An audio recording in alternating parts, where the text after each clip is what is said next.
Naunsyami ang dapat sana'y pagresponde ng isang truck ng bumbero sa sunog sa Pasig.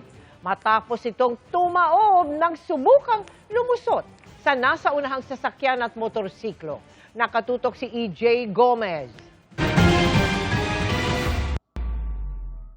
Sa dashcam video na ito, binabaybay ng puting MPV ang East Bank Road sa Barangay Manggahan, Pasig City, pasado alas 11 ng umaga kahapon.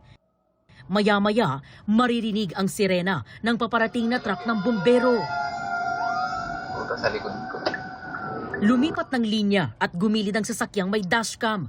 Ang puting sasakyan na natili sa linya kahit papalapit na ang fire truck. Ay, pa tumabi naman. Tumabi ka na!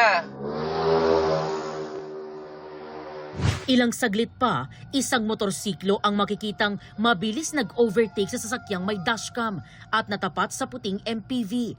Dito na sila inabot ng truck ng bumbero. Sinubukan ng fire truck na lumusot sa pagitan ng puting MPV at motorsiklo pero nawalan na ito ng kontrol hanggang tumagilid sa kalsada. Ang motorsiklo at MPV, diretso lang ang takbo. Pagpunta ng mga tao namin doon, tumaob na yung fire truck. Ngayon, nagtanong-tanong kami doon kung paano tumaob. Sabi naman mga concerned citizen doon na may dalawang motor na iniwasan. Kaya yung pagkabiglong manubela ng fire truck, tumagilid na. May kargang tubig. Tumapon sa kalsada ang kargang tubig ng fire truck. Bakas naman sa kalsada ang mga gasgas. Natunto ng GMA News ang 21 anyos na driver ng fire truck na residente ng Barangay de la Paz.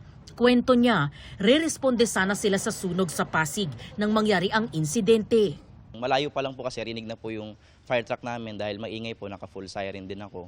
Ang assist ko po kasi dun sa SUV puti na nasa unahan ko, ang una po kasi is mabilis siya. So ngayon po, nung papalapit po ako, bigla po siyang bumagal. So pinasok ko po siya dun sa pagitan nila, so pinagitnaan ko po sila. Ngayon po, nung nakalagpas po ako sa kanila, ayun po yung nawala na po ako ng kontrol.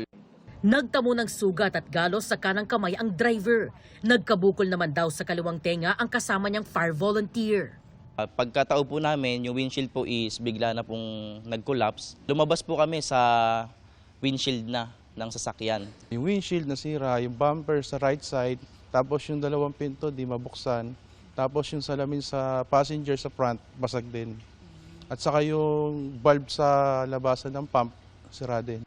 Pansamantala raw hindi magagamit sa fire rescue operations ang naaksidenteng fire truck. Wala naman nadamay sa insidente.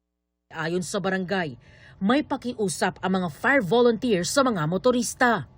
Para din sa lahat na once na may marinig kayong naka-emergency vehicles, pwede naman kayo mag-giveaway.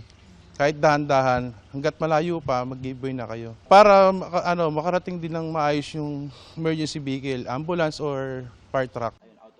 EJ Gomez, nakatutok, 24 oras.